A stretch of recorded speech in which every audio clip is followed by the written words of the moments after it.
Okay, I think we're ready to get started. Good afternoon, everyone, and thank you for joining us today. My name is Laura Michelson. I'm a senior researcher at the American Institutes for Research and task lead for the online study review guide on the What Works Clearinghouse's Statistics, Website, and Training, or SWOT contract. On behalf of the Institute of Education Sciences and the WWC, I welcome you to this webinar today. We're really excited to have such a great turnout. Today, we will discuss reviewing studies online for the What Works Clearinghouse. Before we get started, just a quick overview of our Zoom setup. Feel free to use the Q&A box to ask questions or let us know about any technical issues you may experience during the webinar. And live closed captioning will be available throughout. Today's webinar will be led by two experts on conducting reviews using the OSRG, Dr. Herb Turner and Dr. Amy Fagan. Dr. Turner is a principal scientist with Analytica and a certified What Works Clearinghouse reviewer for group design, regression discontinuity design, and single case design studies. Involved with the WWC since its inception in 2002, he currently conducts WWC training, quality assurance of WWC audit reviews, and peer reviews of WWC products as a member of SWOT. Dr. Amy Fagan is a senior researcher with AIR and also a certified What Works Clearinghouse reviewer. Dr. Fagan is the review coordinator for the IES-funded College Completion Network, which recently completed reviews of 24 studies using the OSRG. On today's webinar, the presenters will describe the development, role, and importance of the WWC Online Study Review Guide, demonstrate how to use the OSRG in the WWC review process from start to finish, and describe how using the OSRG can improve the quality and consistency of WWC study reviews. Presenters will also go over what happens after a WWC study review is completed and the implications for WWC reviewers. As part of the webinar, the presenters will share links to resources within the Q&A box, and you can also send questions to the presenters in the Q&A box. We've set aside time at the end of the webinar for our presenters to respond to questions. And with that, I'll turn the webinar over to our first presenter, who will start with a bit of history on the origins and importance of the WWC. Herb? Thanks, Laura. During the first part of this webinar, I will review the history of the WWC Study Review Guide and its importance in conducting WWC study reviews. I will also highlight the corresponding Online Study Review Guide, or OSRG User Guide 4.1, and its role in supporting the WWC study review process. The guide, released in April of this year, was updated substantially with more detailed and specific guidance on entering review data into the various sections of the OSRG.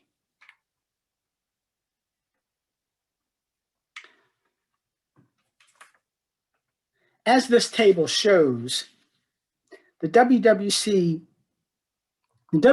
standards and procedures, hereafter referred to as the standards, have gone through 4 generations of revision since 2008, starting with version 1 in May 2008 to the current version 4.1 that was released in October of 2020. As the table in the slide shows, the WWC review guides used to apply these standards during WWC reviews have evolved with these revisions and resulting versions. Starting with the first 2 rows of the table, for randomized controlled trials and quasi-experimental studies, the Excel SRG was released with standards version 1.0 in May of 2008 and continued to be used up to and including version 3.0 released in March of 2014. As the far right columns in the table show, approximately 1 month after version 4.0 was released in October of 2017, The online version of the study review guide was released in December of 2017.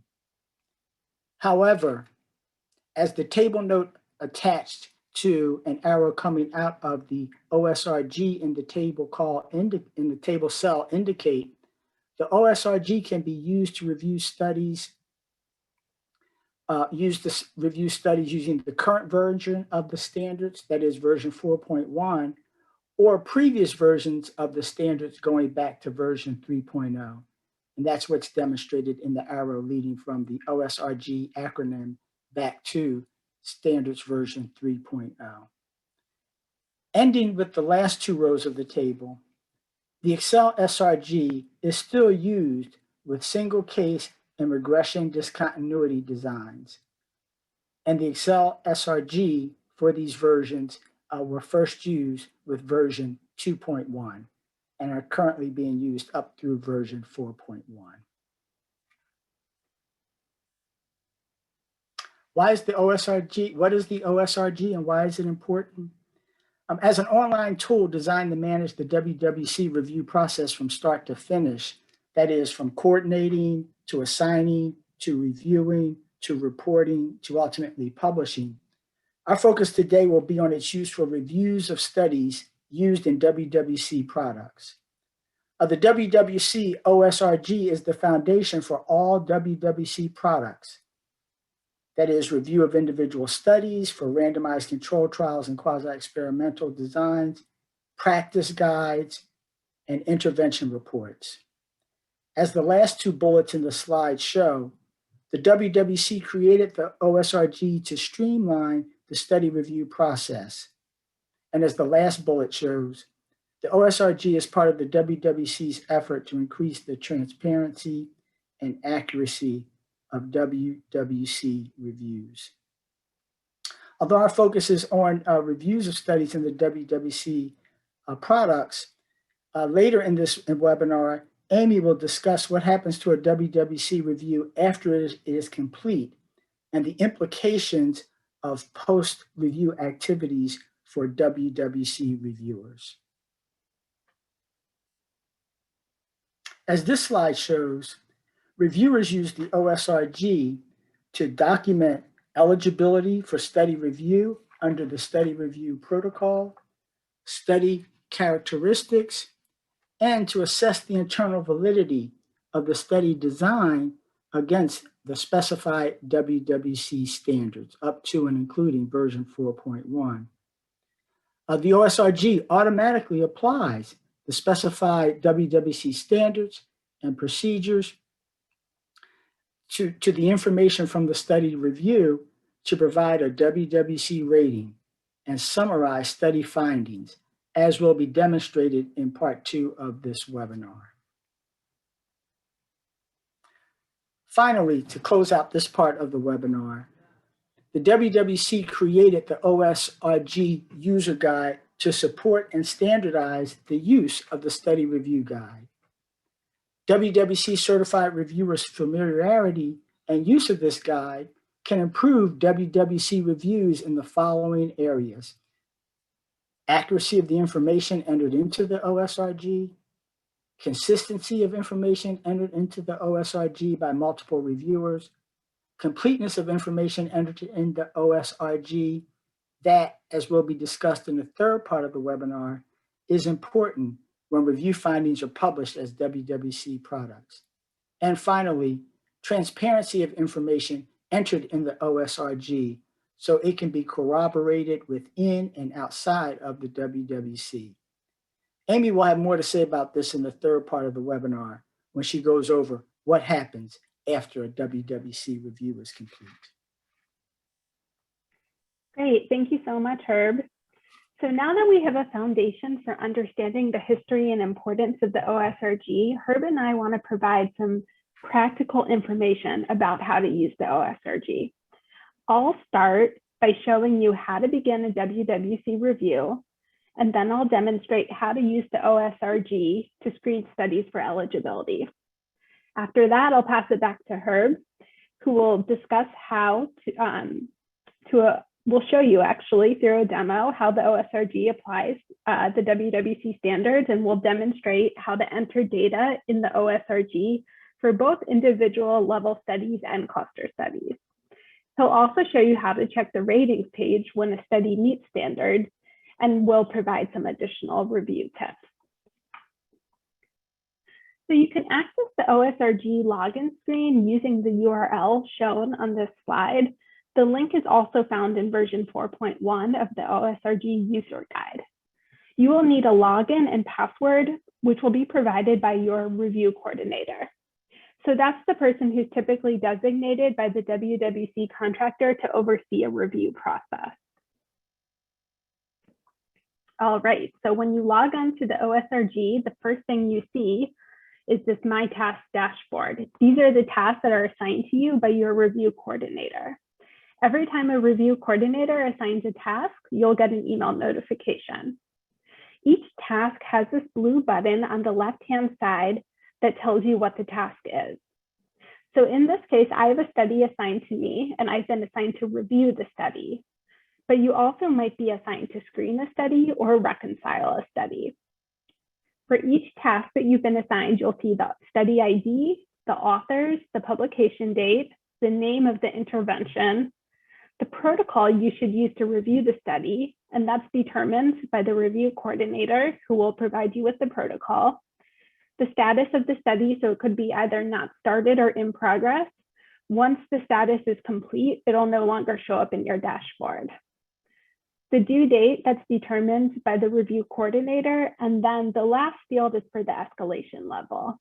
This is if you've been assigned multiple studies, the review coordinator might use the escalation level to indicate which study you should prioritize. In addition to My Tasks, there are other tabs shown in the blue menu bar at the top of the page. So I want to just point out briefly a few highlights. The first tab on the left, just next to the wwc.srg, is the OSRG Updates tab. So this tab is really important because WWC is constantly improving the OSRG based on information received from help desk requests, lessons learned from WWC reviewers, and other IEF priorities.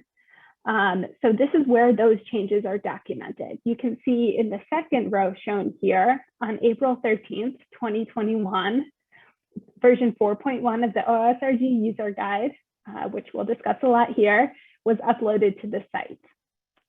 You can see there's also changes made to the fields in the OSRG. Those will show up here, and then other resources that have been posted. So where do you go to find version 4.1 of the OSRG User Guide that was uploaded on April 13th?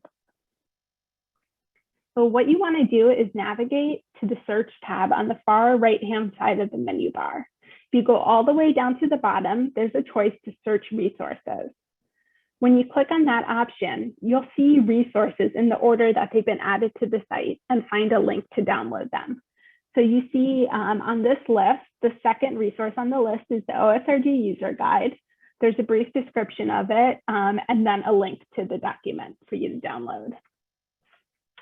Okay, so now if you bear with me, I'm going to pause from the slideshow to provide a live demo that shows you how to screen a study for eligibility using the OSRG.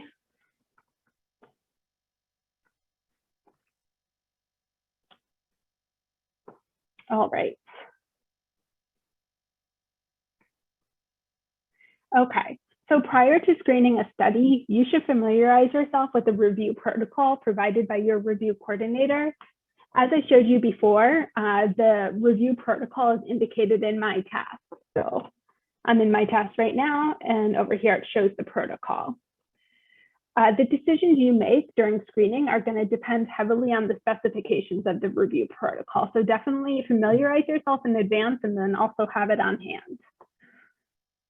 So you can see here that I have 3 tasks in the My Tasks dashboard. 2 are screening tasks, the first 2, and then the third is a review task. Today I'm going to screen the first study on the list, which is a study of early college high schools. You can see that under the intervention name. And the review coordinator specified that I should use the WWC Transition to College protocol to screen the study. So I'm going to click on the screen button. And the left-hand side, I can see information about the study. You can see the citation. Usually there will be an abstract filled out here, a brief description of the intervention, and the name of the protocol. Then on the right-hand side, there's a list of 13 screening questions. Some of the questions are pretty generic, like, is it a study? Is the study written in English? But most of the questions require you to reference the review protocol. So to give an example, question 7 asks, is a study published within the time frame relevant to the review protocol? So all review protocols specify a relevant time frame. So I'm going to go ahead and start answering yes to these questions. You have to answer yes to all questions for a study to be eligible for review. If you answer no to any of them, it'll be ineligible. Okay, I answered yes to all, and so you can see it was eligible. And then what I would do is I would click the complete button to finalize the screening task. Because the study met the eligibility criteria, the next step is to review the study. Often the screener and the reviewer would be the same person. Sometimes the reviewer would be someone different though. So in this case, for this study, I was the screener and Herb is the reviewer. So I'm going to turn it over to him to demonstrate what you would do next, which is reviewing the study using the OSRG.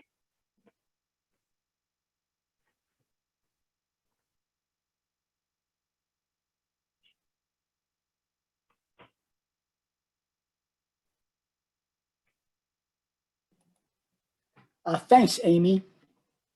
So after a study has passed screening, to begin then, the results from the WWC study review are entered into the OSRG, one finding at a time. The OSRG User Guide defines a finding as a unique combination of the instrument or method used to assess an outcome, i.e. The measure, the timing of the follow-up, and the sample used to measure the intervention's impact. To illustrate how to enter a single finding into the OSRG, I will use data from a study that used a quasi-experimental design with propensity score matching of high school students, estimated impacts of an early college high school intervention, as Amy mentioned, on student cumulative GPA 2 years after high school graduation, imputed missing data on the 8th grade math baseline score using multiple imputation, an acceptable WWC method when implemented properly, and issued an author query to request additional data needed to complete the review and assign a rating. Although I will not demonstrate the author query section of the OSRG, I mention it here for new or less experienced WWC reviewers. It is not unusual for studies reviewed by the WWC to require author queries to complete the review and assign a WWC rating. To enter the review information for cumulative GPA 2 years after graduating from high school, I click on the Add a New Outcome button, then search for the outcome measure.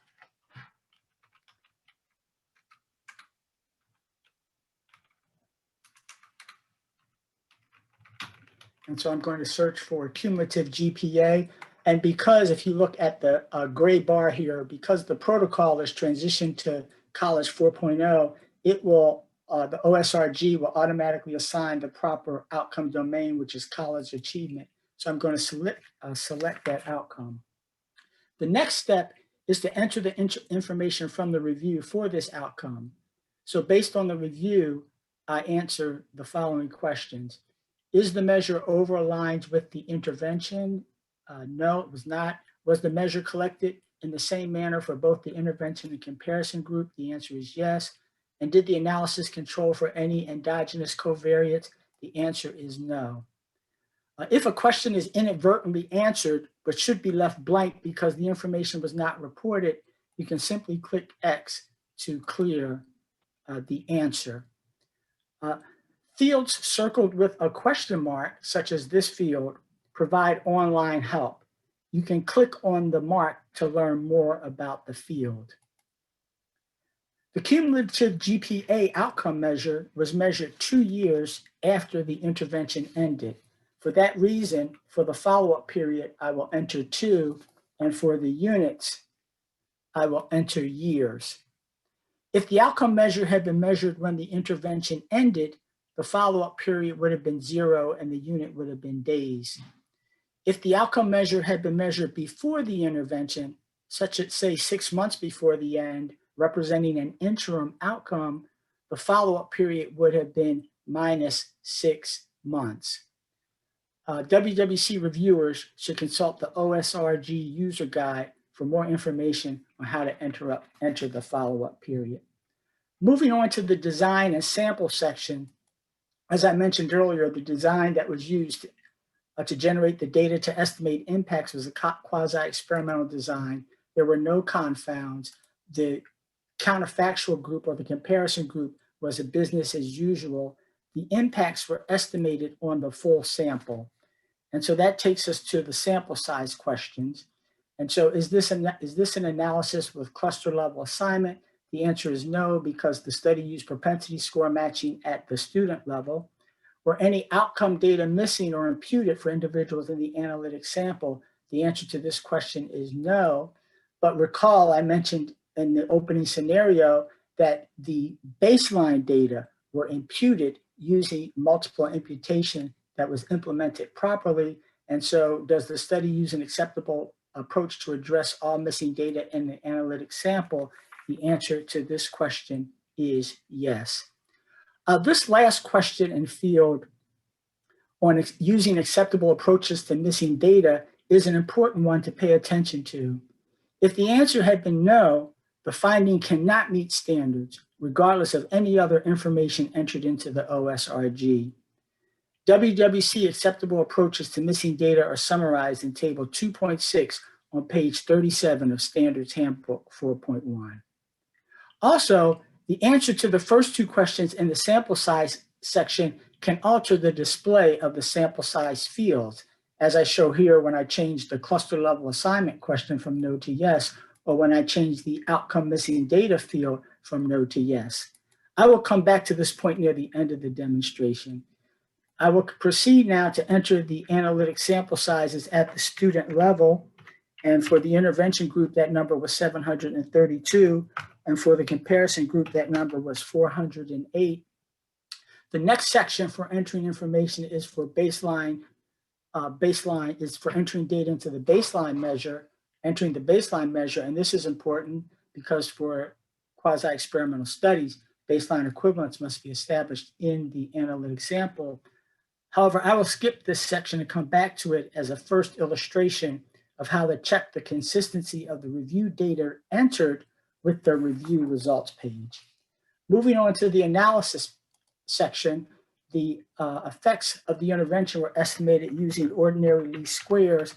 The raw score regression coefficient was 0.07. Recall that this study is being reviewed under Standards 4.0. If this study were reviewed under Standards 4.1, you would see 3 additional fields under this coefficient field: R squared for the proportion of variance explained, the coefficient standard error, and the coefficient test statistic. I will now enter the means and standard deviations for the study. So the unadjusted mean for the intervention group was 2.6. The unadjusted mean for the comparison group was 2.59. The adjusted means were not reported in this study, so I let the OSRG know that by clicking on the not reported field. And then in terms of the standard deviations, the unadjusted standard deviation was 0.84 for the intervention group, and for the comparison group, 0.86. And that leads us to the remaining fields in the analysis section. Time does not permit in-depth exploration regarding these fields that I'm circling with my arrow, with the arrow cursor.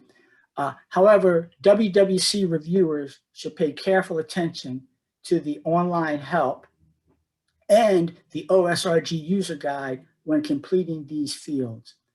The reason is that WWC quality checks that Amy will discuss in the third part of this webinar have identified these fields as having higher error rates.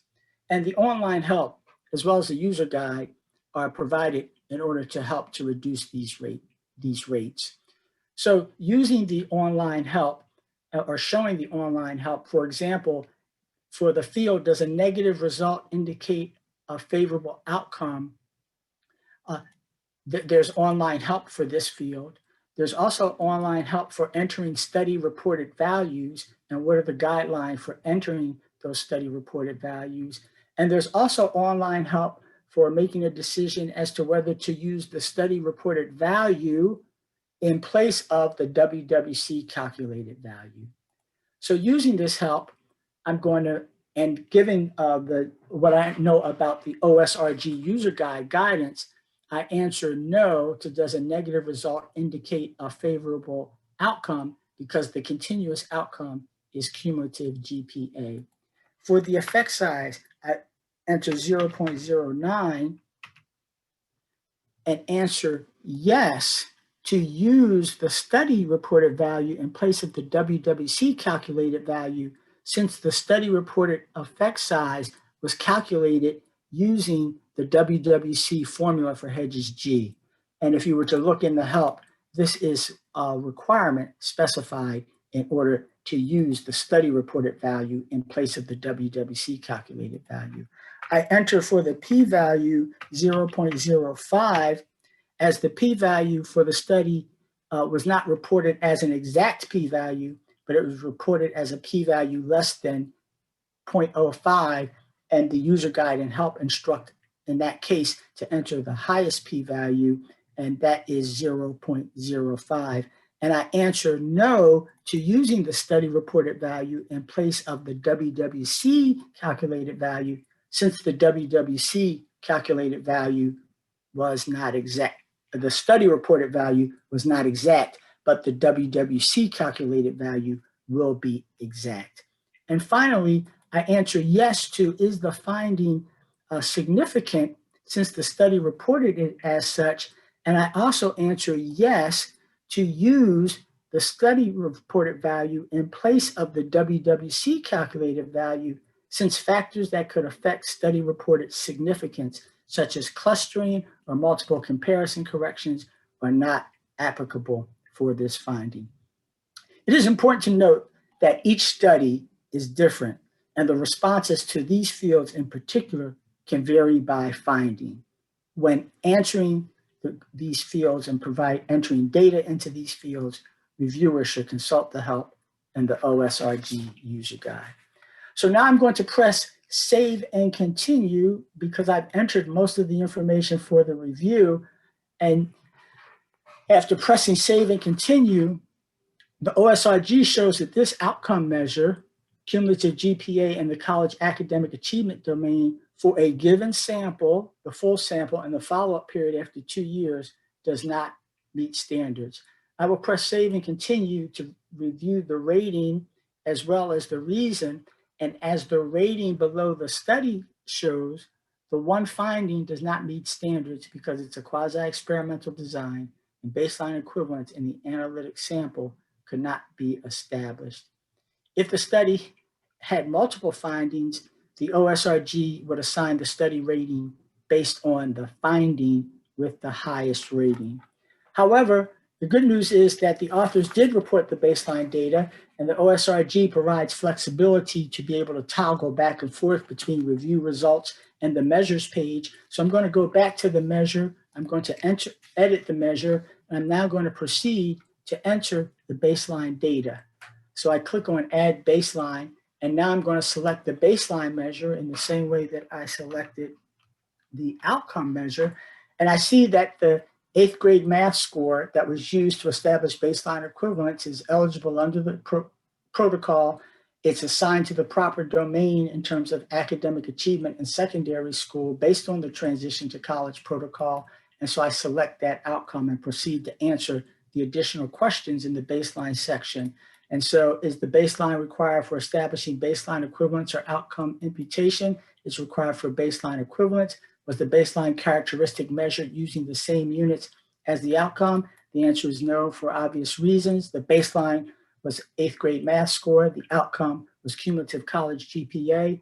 Was any baseline data imputed to estimate the finding? The answer is yes. Recall that it was multiple imputation that was used to impute missing baseline data. And then finally, is there missing baseline data for the analytic sample that was not imputed?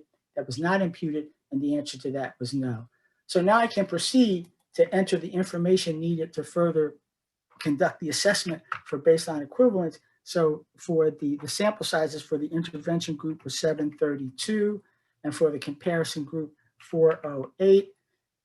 Also the baseline means, which were normalized, is 0.001 for the intervention group, and for the comparison group it is 0. For subjects with observed baseline data and the sample sizes, the sample size number was 662 for the intervention group, and for the comparison group, that number is 381. And for the baseline mean under that same group, it was 0.502 for the intervention group and 0.501 for the comparison group. In terms of subjects with observed baseline data and their standard deviations, the standard deviation was 0.928 for the intervention group and 0.947 for the control group.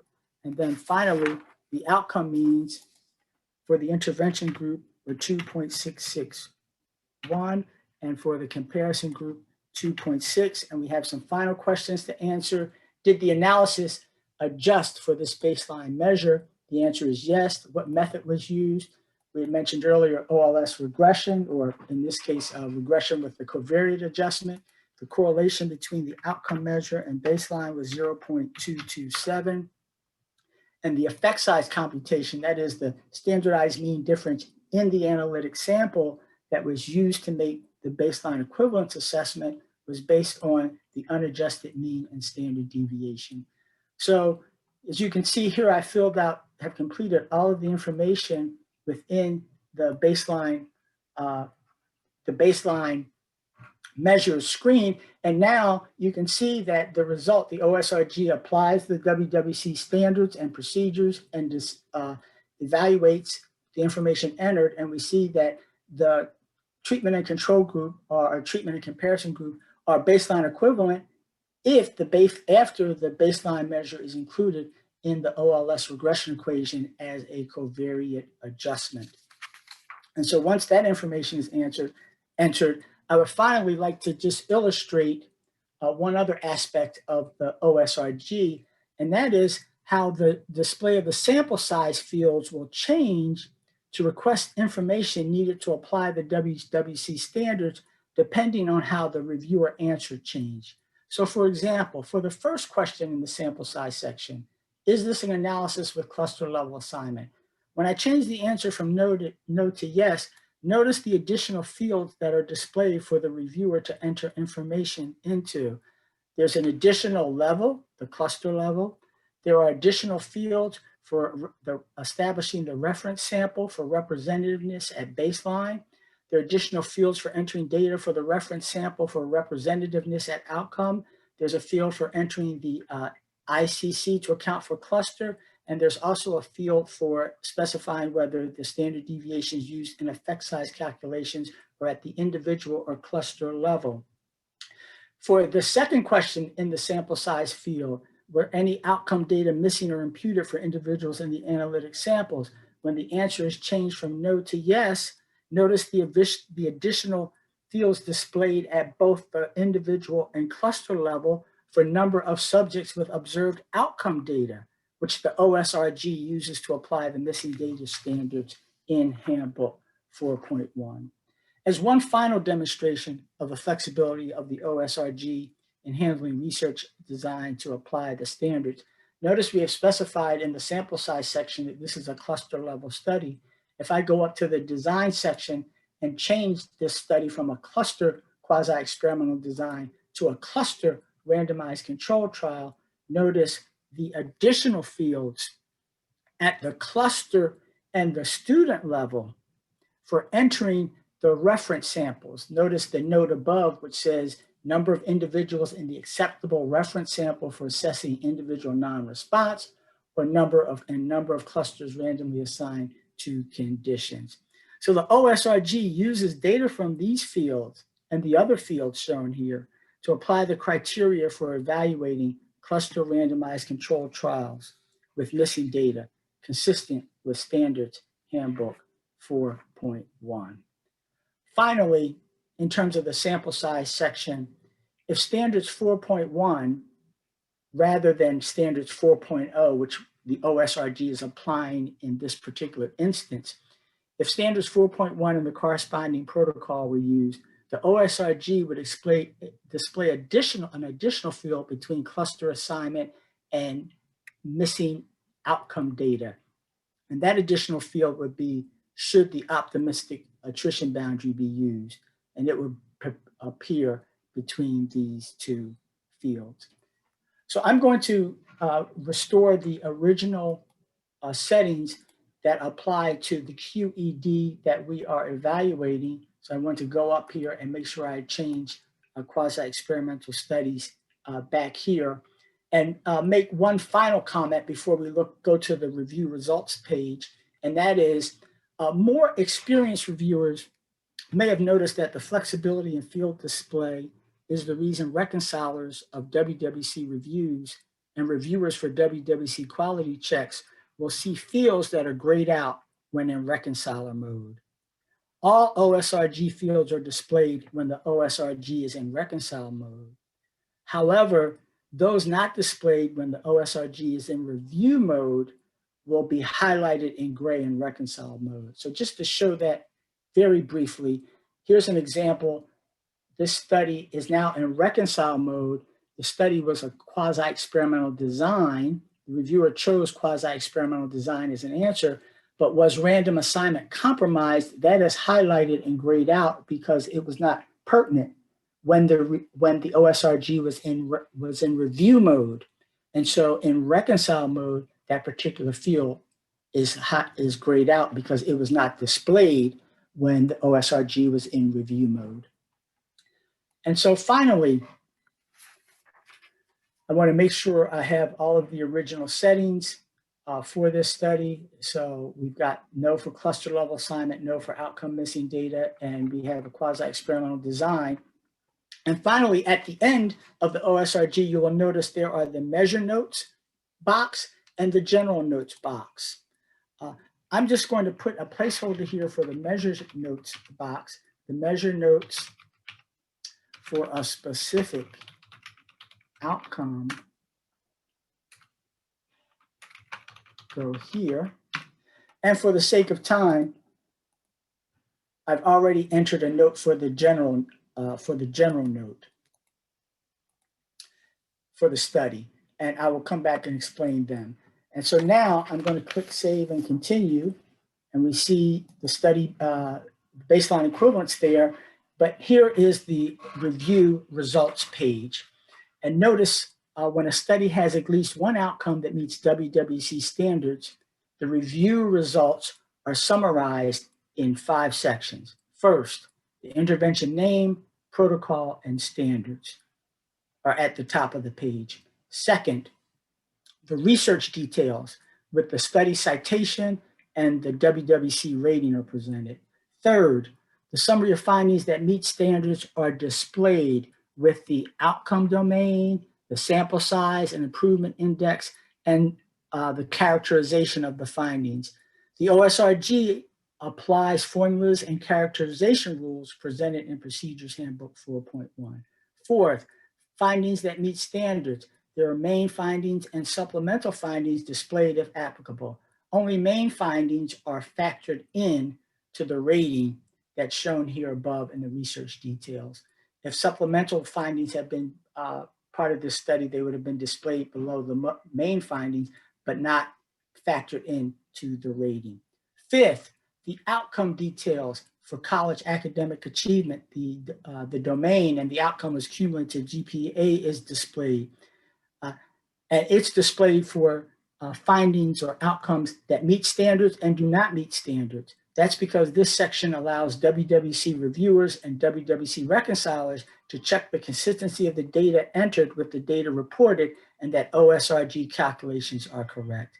If a reviewer or a reconciler encounters inconsistencies that cannot be resolved by re-entering the data or additional consistency checks, contact the WWC help desk. Finally, to conclude, I put the notes placeholders here so you can see where the text that are entered for the measure notes and the review notes, where they would appear. The purpose of these fields are to allow WWC reviewers to document the key methodological characteristics of the study and the key decisions made, especially those that may not be easily discerned by those who have access to the OSRG after it is complete. Outcome notes are for a similar purpose, but they are, as this shows here, they show up in the outcome details, and so they are for specific findings, whereas the general notes are for the overall study. I've encouraged WWC certified reviewers to refer to the OSRG User Guide for more information, especially on syntax, and always consult your review team leader on how to operationalize this information. Most importantly, let me just go back down to the notes to emphasize this. All notes should be thorough, complete sentences, and accurate, although I just have placeholders here, because they serve multiple purposes for post-review activities, a topic that Amy will discuss in the third part of this webinar. To conclude, as mentioned previously, if a study has at least one outcome that meets WWC group design standards with or without reservations, the OSRG presents two additional sections, the context section and the narrative section. I will turn the webinar over to Amy, who will provide tips to consider when completing the two sections. Great, thank you so much, Herb. So as Herb mentioned, if the study doesn't meet standards, your review ends there. But if the study receives a rating of meets WWC group design standards, either with or without reservations, you have to complete two additional sections, the study context section and the narrative section. Both of these sections are really important. The study context section feeds directly into WWC products such as intervention reports and practice guides, and it will be seen by the public. To give an example, practitioners, policymakers, and others could use the information to consider if a particular intervention would be a good fit for their context. So we compiled the tips on the slide based on our experience with common errors found in WWC quality checks, as well as peer reviews of WWC products. So the first tip is to be sure to enter the analytic sample size. If there are different sample sizes across the different outcome measures, use the largest one. Always confirm that the topic areas and grade levels are correct. When student demographic characteristics such as race and ethnicity, English learner status, and special education status are reported, be sure to enter these percentages. Always include the region and state in the where was the study conducted field. The OSRG makes this really easy because they show each state and what region it falls into. And as always, if you need more guidance on how to correctly document study context, please refer to version 4.1 of the OSRG User Guide. And also there's a webinar linked here that went into much more detail about how to document study context. After you fill out the study context section, the final step is to complete the narrative section. The narrative section allows the reviewer to describe the setting of the study design, fill in sample sizes, sample characteristics, and other information about the study in narrative form. So like the study context section, the narrative section is very important because the fields are used to form an initial draft of the intervention report, and later they'll be used as the source for text on the studies page on the WWC website. So be sure to write in complete sentences that are succinct and easy to understand, and please proofread your work. Once again, there's additional guidance in the OSRG User Guide. So a question we often get is how much study data should be entered in the measure section of the OSRG when a study does not meet standards. I know it's tempting to not enter all the information in the measure section if you know a study is not going to meet standards, but we ask that you enter the same amount of information as if the study would meet standards. The OSRG can only apply version 4.1 of the standards accurately if all relevant data for each measure has been entered. All right, so you've completed the measures section, and if relevant, the study context and narrative sections. You click submit and you're done with your review, right? Not exactly. Clicking submit is not the end of the road, especially if a study meets WWC group design standards with or without reservations. So in the next few slides, I'll briefly go over what happens next. The first post-review step is reconciliation. What happens after you complete your review depends on how the study was rated. So if a study doesn't meet standards, the review coordinator will look over your review and verify the rating. The more documentation you provide in the notes section, as Herb mentioned, the easier it is for the review coordinator to do their job. After any tweaks are made and the review coordinator has verified that the study indeed does not meet standards, the review is stored as the master review guide, also referred to as the MRG. If the study meets standards, either with or without reservations, the review coordinator will assign a second reviewer to conduct an independent review. Then a reconciler, a third person, will synthesize the first and second reviews and resolve any discrepancies between the two. The reconciled review will be stored as the MRG. In both cases, completing a high-quality review, including providing accurate data in each field of the OSRG and providing thorough documentation, is really important. If you ever have any questions about how to do this, consult your review coordinator and the OSRG user guide. The completed MRGs with reconciled results are the key ingredients for WWC products. The MRGs and resulting products are peer-reviewed by WWC, revised if necessary, then reviewed by IES, and finally published to the content management system. Before becoming public, all WWC products are posted to the content management system. This system also pulls in MRG data from published study reviews and intervention report syntheses. WWC certified reviewers ensure that the information in the system is consistent with what's reported in these WWC products. So finally, completed MRGs for studies that meet or do not meet standards are eligible for quality checks. The WWC conducts two types of quality checks: discrepancy checks and audit reviews. For discrepancy checks, selected MRGs are examined for discrepancies between WWC reviewers' data entry and the OSRG. A certified reviewer examines each MRG field for coding differences between the two original reviewers, and the differences are then verified by the task lead and documented as discrepancies. For audit reviews, selected MRGs are independently coded by a WWC reviewer and checked by a WWC certified quality assurance lead, who then creates a new MRG. The two MRGs are compared by that reviewer, who documents the differences between them. The QA lead verifies the differences with the task lead, who provides final validation. And then the validated differences are sent to the contractors who reviewed the study to revise the MRGs. So that concludes our overview of how to use the OSRG, and we have an opportunity for some Q&A, so I will pass it back to Laura. Okay, thank you so much, Herb and Amy, for that really helpful overview and demonstration of the process of conducting reviews with the OSRG. Now we'll turn to some questions. Webinar participants submitted questions during the registration process and also throughout our webinar. If we don't get to your question during our Q&A session today, we will be sure to address it in our written document that goes out when we post the slides. Our first question today is for Amy, and it's from the perspective of review coordinators.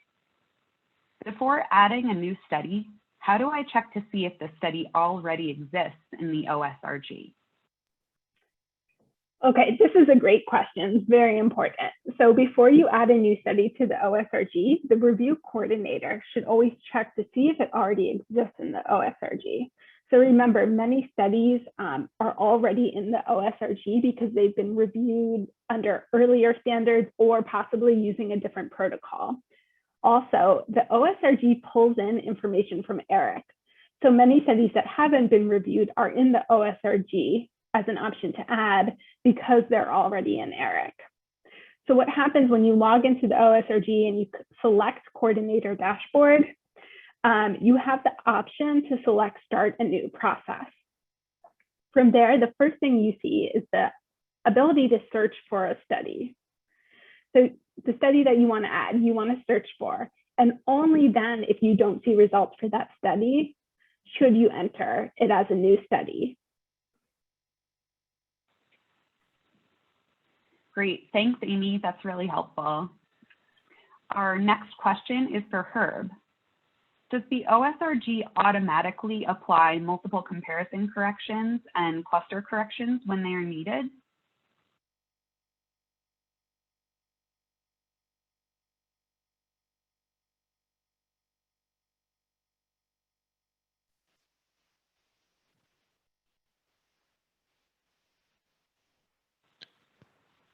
Herb, if you're talking, you're muted, so you'll need to unmute yourself if you are talking.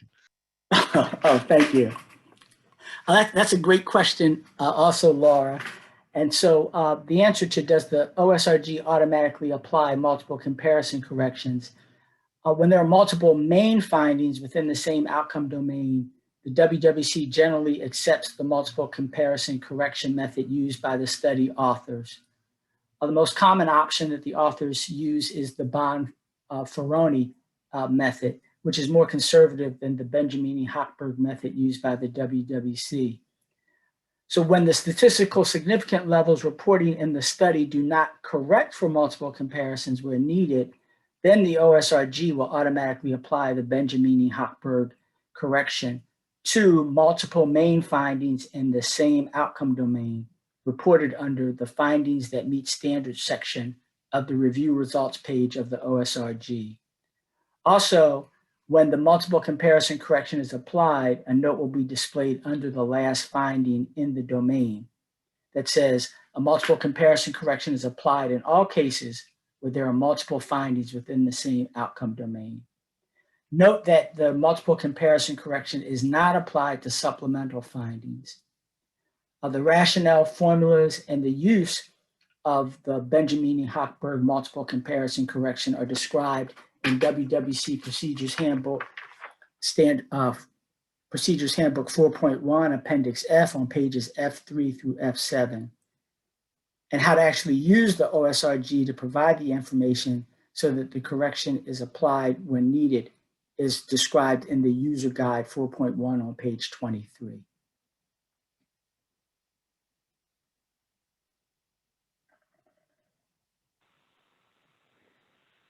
Thanks, Herb. Did you want to address the answer for cluster correction? Oh, sure. So regarding the cluster correction, the WWC generally accepts the statistical significance for a finding reported by the authors.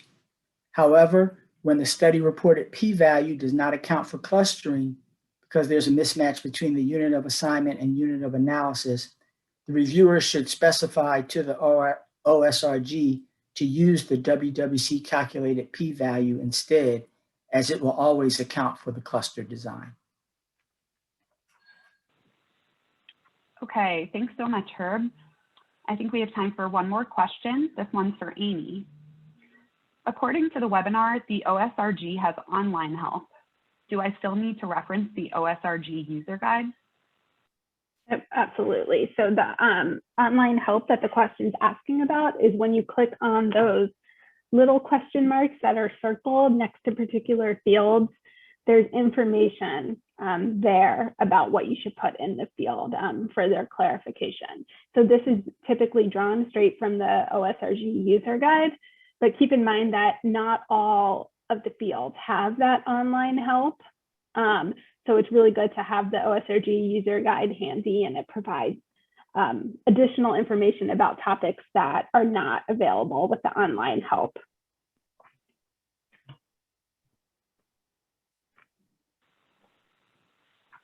Great. Thanks so much, Amy. And that's all the time we have for questions for now. So this concludes our time today. I would like to thank again our excellent presenters, Herb and Amy, for a really engaging and informative webinar. I'd also like to thank the participants for joining us today as we deepened our knowledge of how to conduct WWC reviews using the online study review guide. Here we have a list of additional resources on the OSRG. We will be posting an archive of the webinar on the resources page of the WWC website, which will include this list of resources along with responses to questions that we were not able to cover today. And if you have additional questions, you can always email the WWC's help desk. And with that, I thank you again for joining us for today's webinar. Have a wonderful rest of your day.